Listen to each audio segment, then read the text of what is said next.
Good morning, good afternoon, or good evening, depending on where you are in the world. And thank you for joining this Techstrong Learning experience. My name is Cody, and welcome back to Techstrong Learning. Before we dive into today's session, I have just a couple of notes to review with you. First of all, we are recording today's session. We will be sure to send you an email following the fact with a link to access that recording. So keep an eye on your email inbox for that recording to be sent your way after we conclude. Now, if you'd like to get involved with our conversation today, there are a couple of ways to do so. Your first option is to use the chat tab on the right side of your screen. And when you find that chat tab, I'd like you to let us know from where in the world you're joining from today. Now, if you have specific questions, you'll notice underneath that chat section on the right side of your screen, there's a Q&A panel as well. Please do send in your questions to that Q&A panel. Just helps us keep track. And for any questions that we aren't able to get to today, we do want to be sure to follow up with you after the fact. So submitting those to that Q&A is just important for that reason. Now, if you jump to the resources panel on the left side of your screen, you'll notice there is a handout there for you. It's a demo GitHub repo for part of our demo that we'll be going through today. And my last note is that we will be selecting 2 of our most engaged attendees to win a $50 Amazon gift card. So ways to be eligible for this giveaway are to simply participate.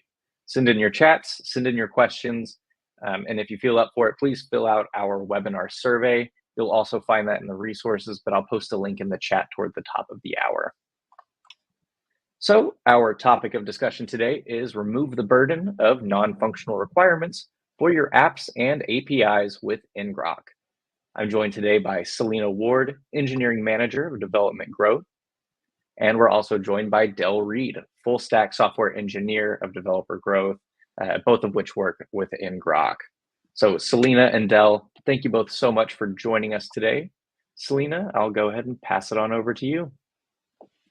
Awesome. Thank you so much, Cody. Really excited to be here. Hello, everyone. My name is Selena. As Cody said, I am the Engineering Manager of Developer Growth, and I've been working at ngrok for about 2 years.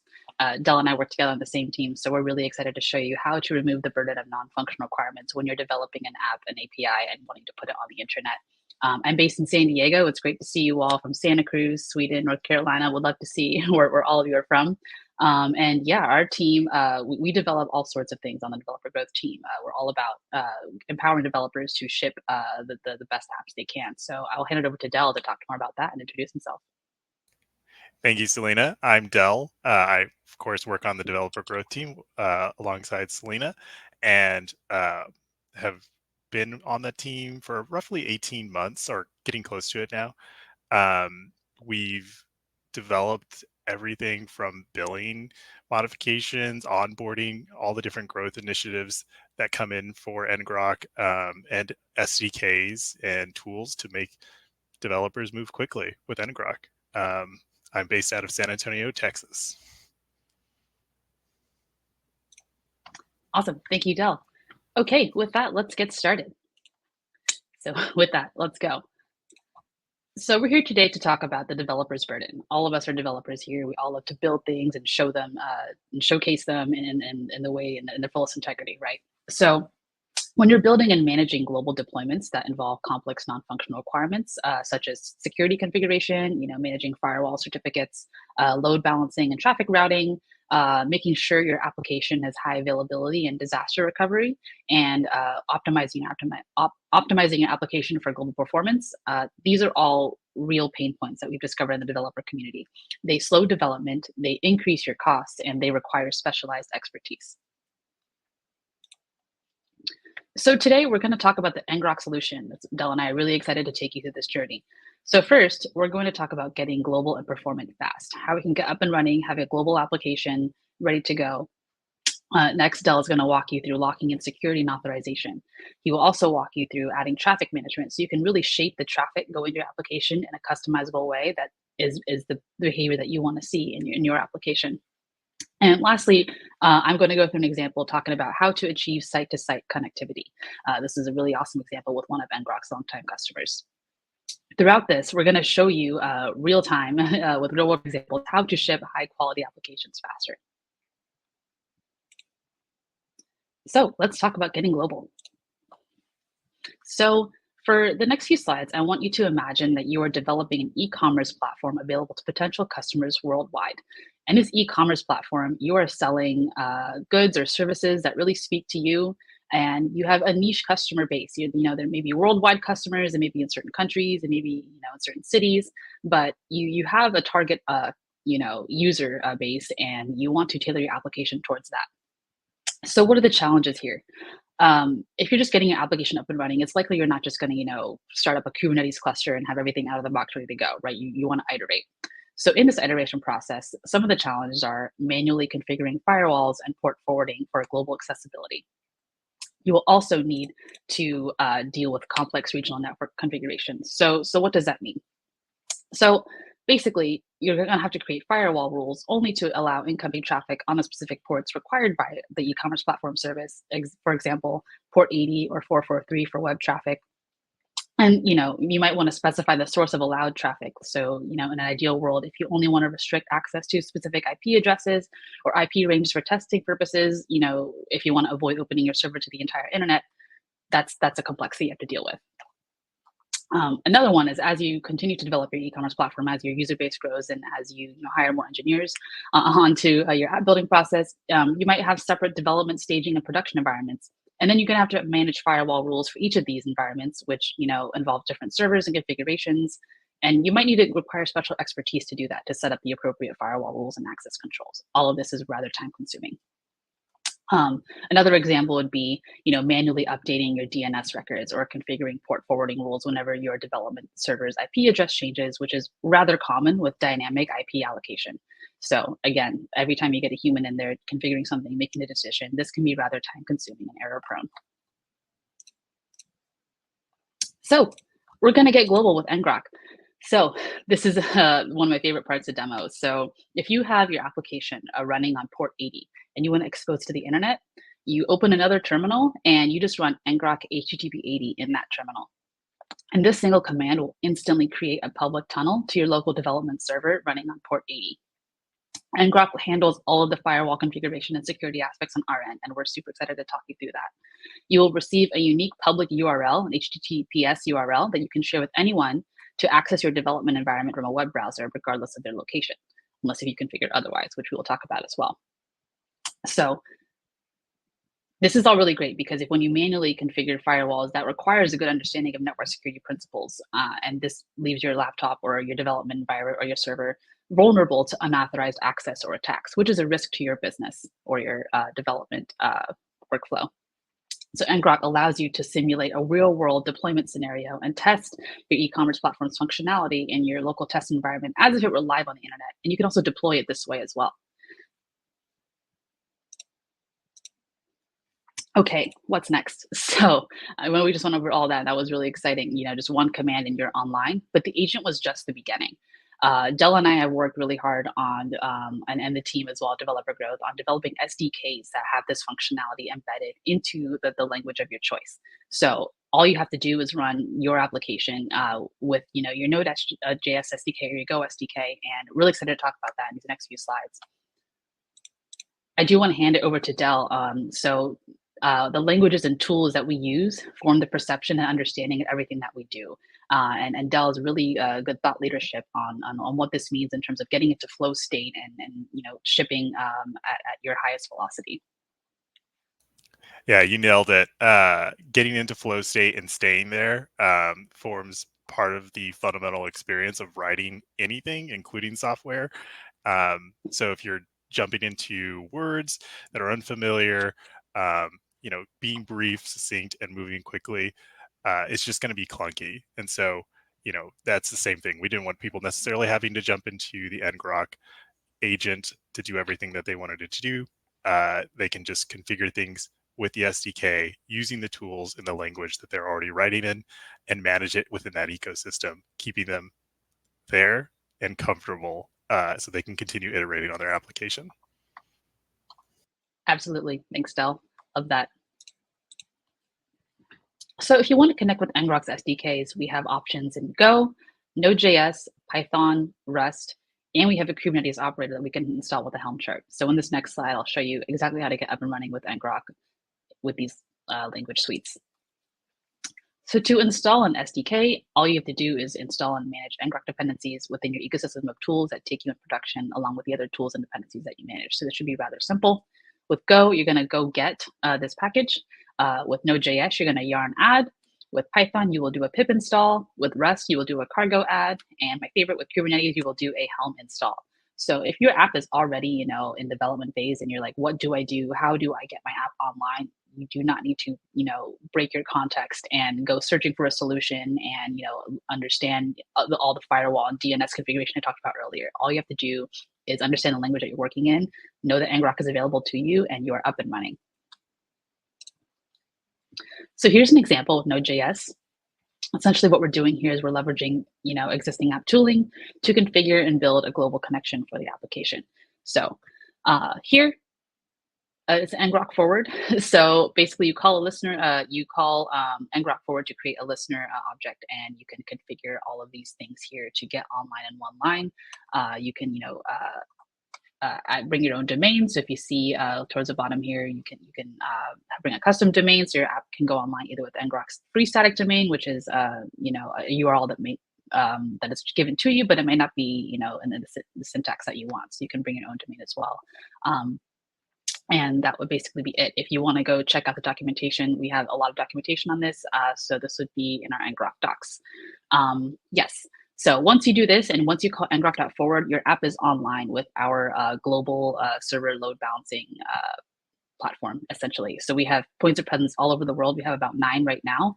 And when people access your application from anywhere from around the world, ngrok will make sure that it is the lowest latency point in the world. So your app is global just simply by importing ngrok into your application. Alrighty, I will hand it off to Del to talk about getting secure. Yes, and in the burden of non-functional requirements we talked about, right? It was high availability, getting global, such an important part of getting your app deployed. But no doubt security is probably one of the bigger sections, just because of all the concerns that it takes, and observing and just seeing what's going on with your application once it goes live. So yes, once your app is deployed, engineering needs collaborative ways to restrict access to this now live application that's everywhere in the world, any region, anywhere that you choose, and audit standards, configuring identity providers, logging events. This is all going into operating a live application, and this is a burden that is just going to slow your team down to instrument and get right. So you need to be able to iterate quickly, prove out the application, and build trust. But unfortunately, with security, complexity sells. So securing a greenfield application comes with a lot of hazards. You can throw in complexity and configuration. This is more middleware, adding, going through docs. Each cloud is going to do things their own way. And then you have the maintenance overhead of anything you go and set up. So you need to figure out later on and document for your team what to change and where for each different provider that you're going to use. This is a huge challenge for your application. Now you need that compliance and monitoring component, right, for observing what's going on with your application. And now you got to block unauthorized requests and log them and make sure you're responding to that. Latency and performance. Once you're connected, you got to look at the network and see where's your pain point. And of course, the user or developer experience in all of this. You just get requests from sales or whoever's coming in asking for SAML and SSO for some enterprise deal. And now you got to go set that up. And that can be very difficult, especially if you're unfamiliar with those. So yes, as we just mentioned, there's a lot of challenges here with trust. And part of that, if you just identify these challenges on a single provider, if you're using AWS or something, you're going to overly fit all of your solutions maybe to your AWS environment And as you try to go multi-cloud or do expand this, you're going to have knowledge gaps, environment, interface changes that you're going to have to manage, credential and access patterns, or just access in general to all those cloud providers that you got to manage and lock down that can go stale. And that's another security concern. Yeah, and teams, right? So time is critical. So if something takes a long time and you have to go through it, teams are going to be slow to react and fix things. And that drives down security for your application over time. So luckily, with that ngrok HTTP 80, you went global, but you also got TLS right out of the box. So your app, what TLS is going to do, right? It's going to give you authority so you know who you're talking to. You're talking to that endpoint that just went live and not some imposter. You have encryption for all your messages, so you can have confidence in the integrity of the messages that are exchanged on your platform, and secure people's data, because that's a very big thing, right? Like, we don't want to be exposing people's data, whatever it may be. Okay. Yep. And we have so many ways to configure TLS. This, honestly, I hadn't done a lot of the TLS setup on the ngrok platform. I took 5 minutes, and this was set up right away. And I was not only able to do it with randomly generated domains by typing ngrok 80, and it generates a nice subdomain for you, but I was able to grab one of my old Namecheap domains and just bring it to ngrok and get it online. And I can actually jump into that real quick. So if I just share my screen here, and here we go. We can see here I have the application running. This is using our ngrok Node JavaScript SDK. And this is for the Go Write Art domain that I've bought, relatively recently, but had never done anything with. And in about 5 minutes, I had imported that domain into ngrok, and it provisioned the TLS certificates for me. So it was live and running right here. So I can just see it there, and it's using the tools for Node JavaScript. So I don't have to leave and, reach for other tools. I can just do npm start here and start editing. I can have this server automatically reload, and it's live. So if you're at Go Write Art, you'll see here, hey, bang, bang, bang. If I want to play around with editing this, show some email.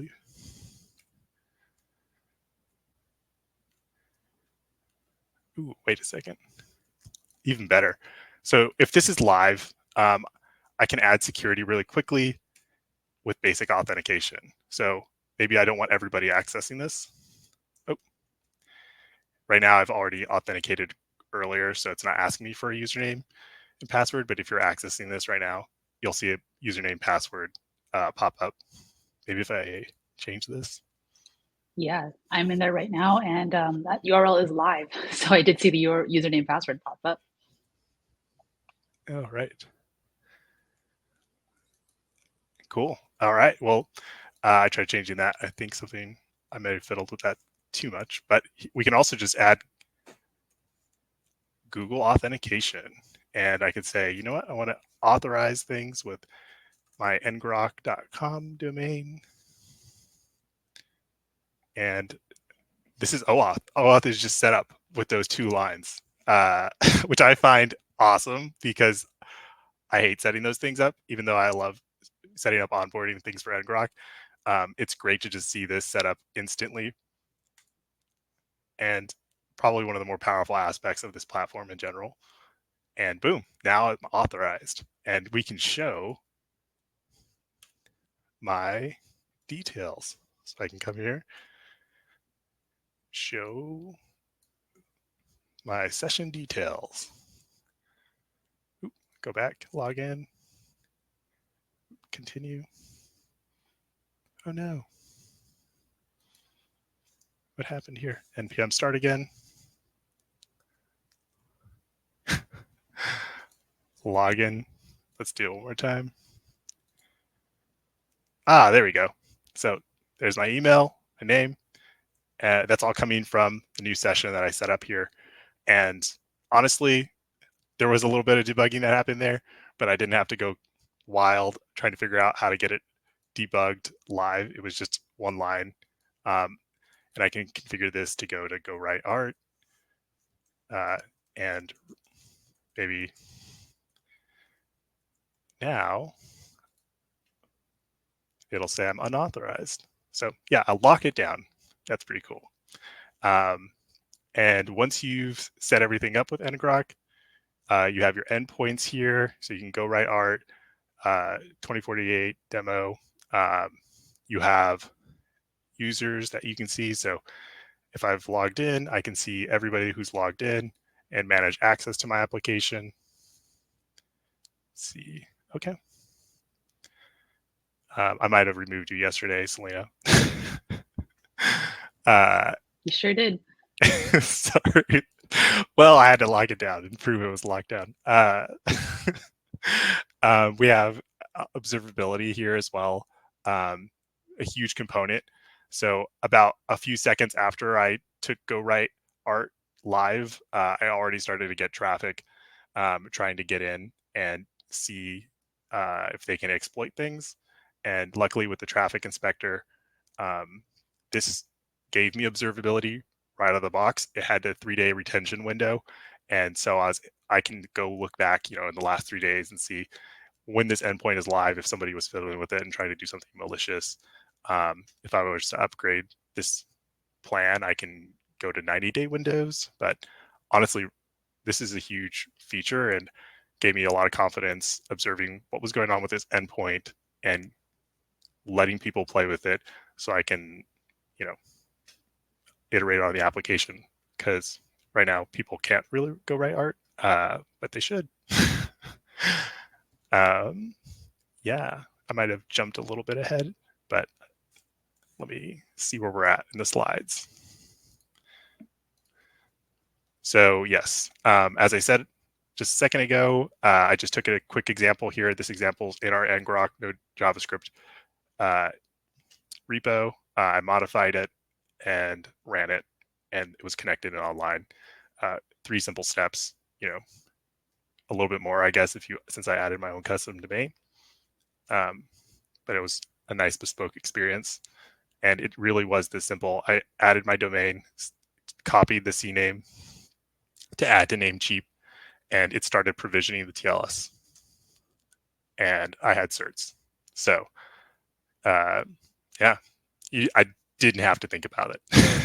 And the less I have to think about, the better.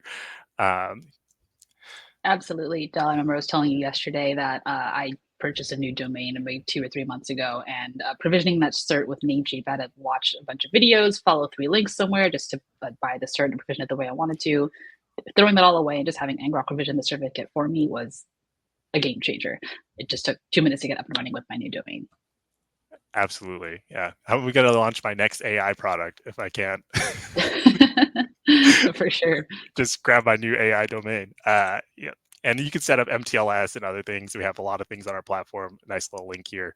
But yeah, it's just you go through and it's fairly quick and easy. As we said here, basic authentication, even Google OAuth, all configured in one line.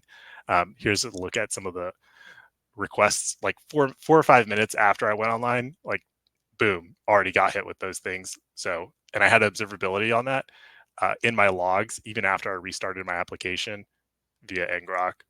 So I had that observability component built in, right? So we've already tackled security, observability, these non-functional requirements, and I didn't even have to do anything. Yes, traffic inspector logs. I saw the malicious activity. So I can go in and grab their IP, their client IP, and it brings us to traffic controls. So with traffic controls, we have interesting new challenges. We're building an application. Maybe it has a free tier, and we're trying to throttle abuse for requests. And we need to keep people from just going wild.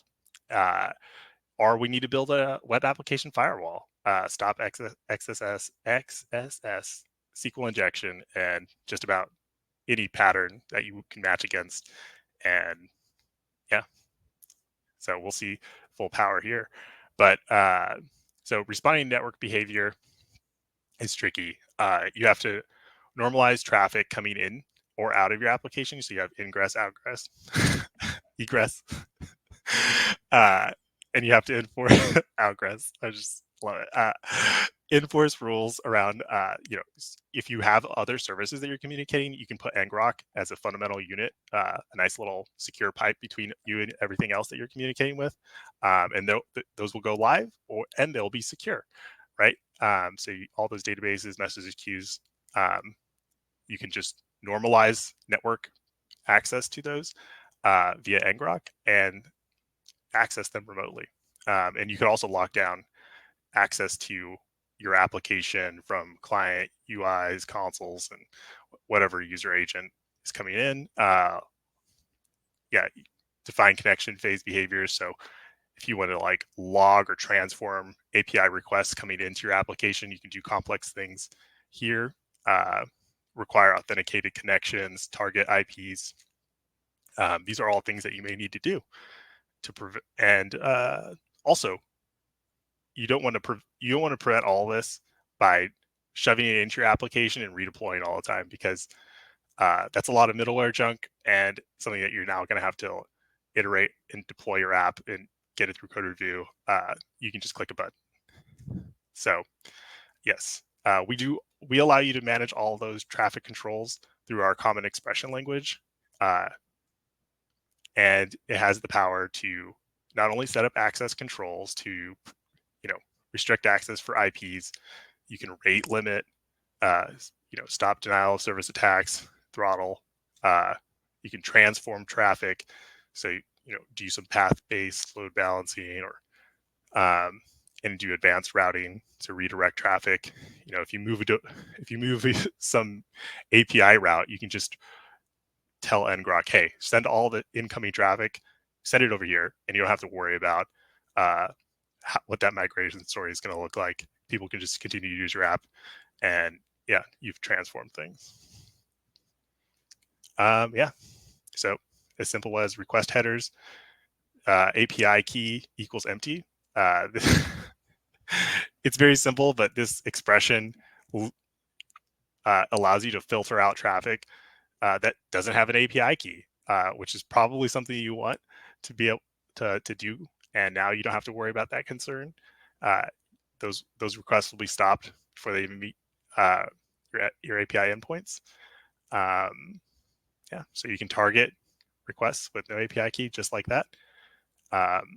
We also have ways to target client IPs. One of my favorites is being able to target the geographic locale of the incoming connection. So you can say like, hey, what happens in Vegas stays in Vegas. So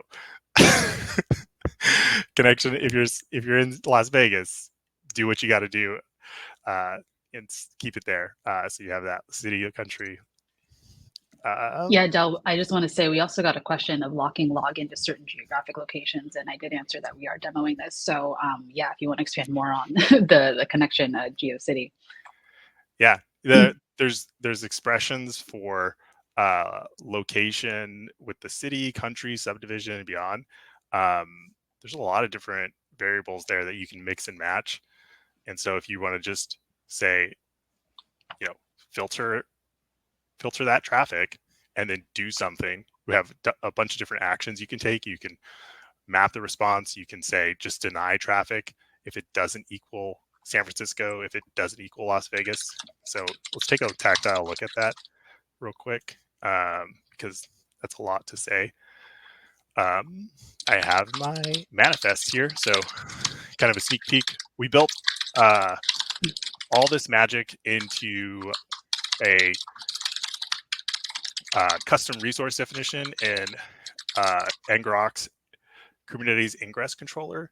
And so not only can you quickly establish ingress into your cluster, so if you've done the work to containerize your application, get it into Kubernetes. Now you can just set up Ingress really quickly and start applying policies in that cluster for Ingress and access controls. So you can say like deny query. And so this has, if the query, this is a little example of a policy that says, for inbound traffic, we want to deny anything with an empty query param. It's just a concocted example, but maybe that's helpful. And we say if the query param is empty, deny the traffic 422. And for the geo example, you could have just said request connection.geo, limit it to subdivision or country. So if you want just EU, then you're not going to get outside the EU. Yep. You could also do custom responses. So we have the ability here to say, if it has some query param, or if it's not a specific query param, send a custom response. And this is a live example. I have 2048 running right here. New game. And I can play this game all day. It's pretty fun. But I added this nice variant for winner. And it helps me get to the end faster. And hey, I won. But if somebody tries to do some other variant, WAT, it doesn't know what WAT is, and that's a custom response that was created here just by doing kubectl apply custom response. I'd already applied it a second ago, but you could also do geo traffic. So I guess we could say here, if it's not San Francisco, set a 404. Let's see if that works. Maybe I typed that up pretty quickly. I-O. Yeah, that's number 4, geo. Cool. It says configured. Oop. Let's get this going. Maybe I didn't set this up correctly. 404. If the connection city is not San Francisco. Yeah, I'll need to look at this. But ideally, what would happen is we would be able to say, if it's not in San Francisco, send a 404. And we just applied that. I wonder if it takes a second. City, San Francisco.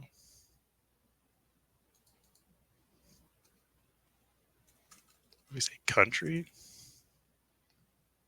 You could fiddle with this. It's pretty quickly. You could iterate pretty quickly with it. So if you're not clear on how to use it, you just go and apply, repeat, try out different expressions, play with our documentation, and yeah. Oh, I didn't apply that.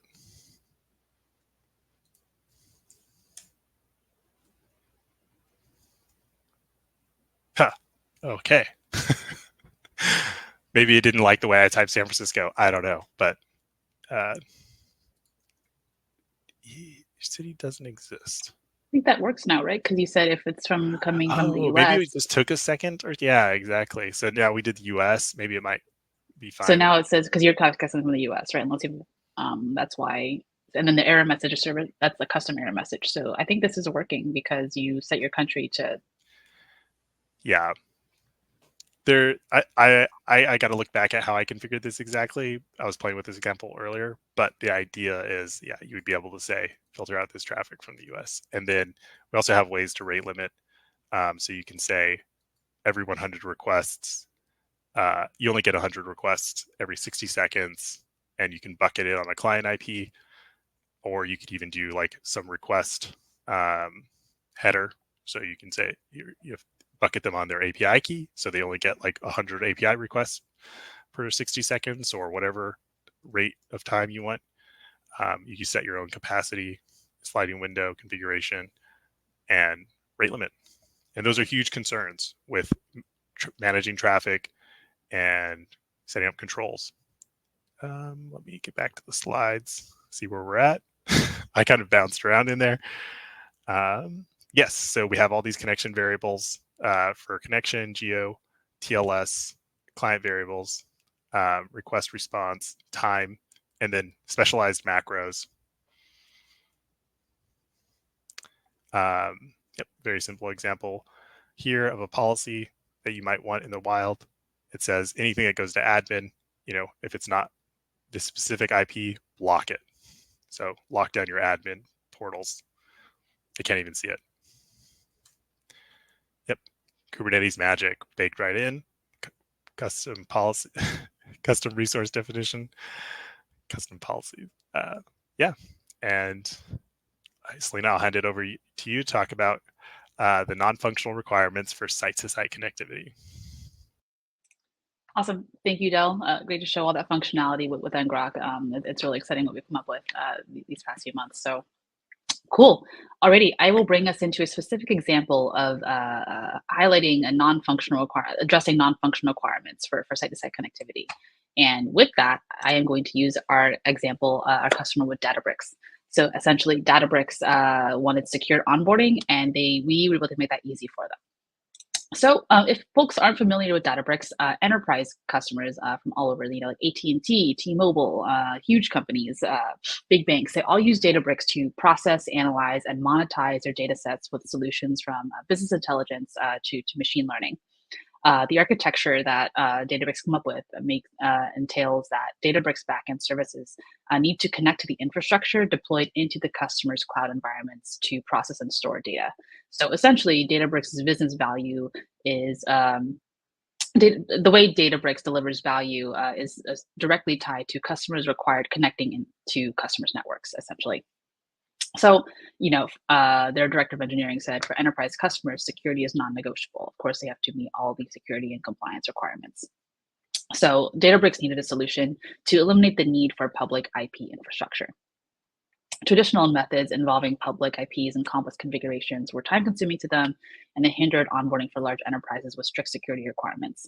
So, for example, like I said in the beginning, with firewall rules on both Databricks and customer environments, firewalls need manual configuration to allow specific traffic on designated ports to travel between worker nodes and customer resources. We can talk about ECLs, access control lists. So defining granular access controls on the customer side to restrict communication only to authorized Databricks worker nodes is another layer of configuration that has to be managed and addressed, especially as the environment scales.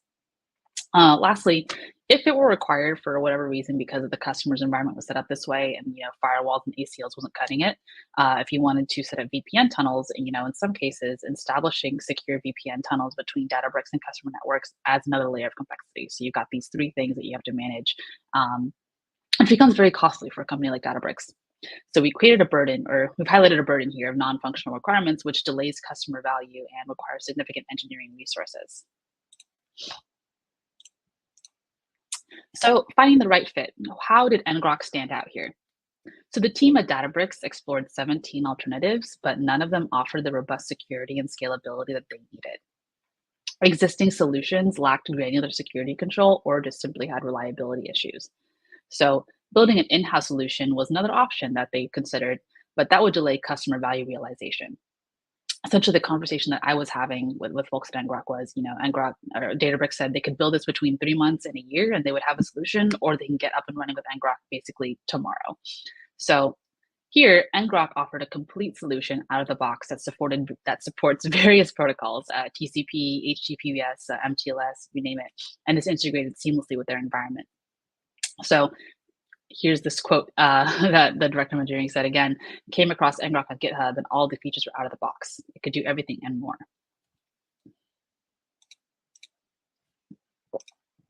So what happened here? So in terms of prototyping the ngrok product and ensuring that it would meet their needs, they had a successful internal hackathon using ngrok's managed offering to solidify our potential. So that was really confidence boosting for us.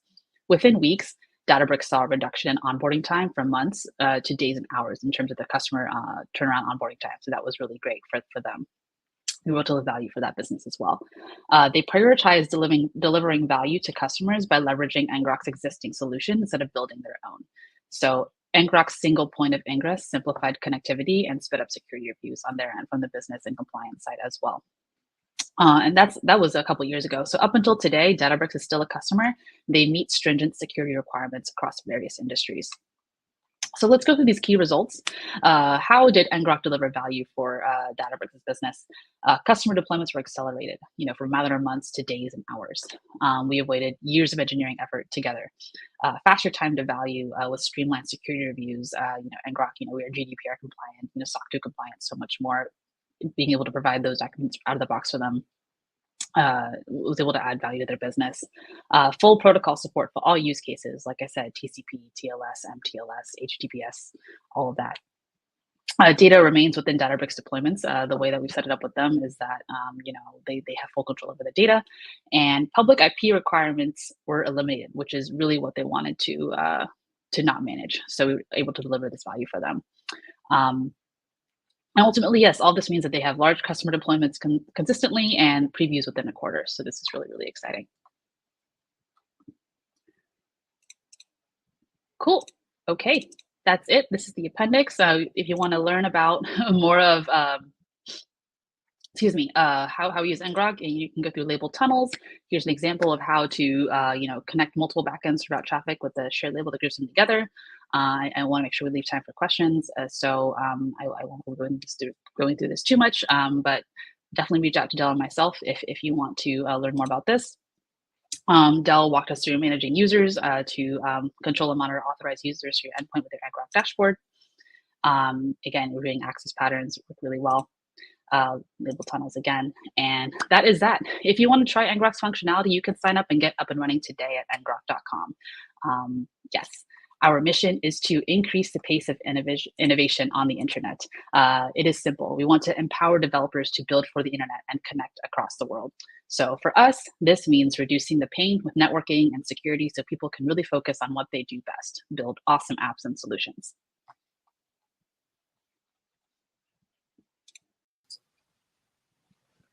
Awesome. So we are at the time for Q&A. So anyone in our audience, if you do have any questions, do send those in.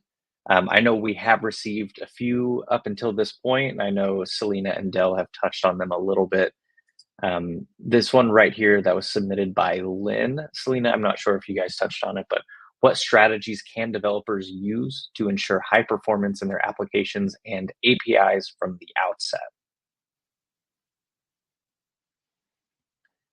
Either of you want to take a stab at that one? Yeah, Dell, do you want to go take this one, or do you want me to take it? Leveraging the ngrok platform, what is it? So it says, what strategies can developers use to ensure high performance in their applications and APIs for the outset?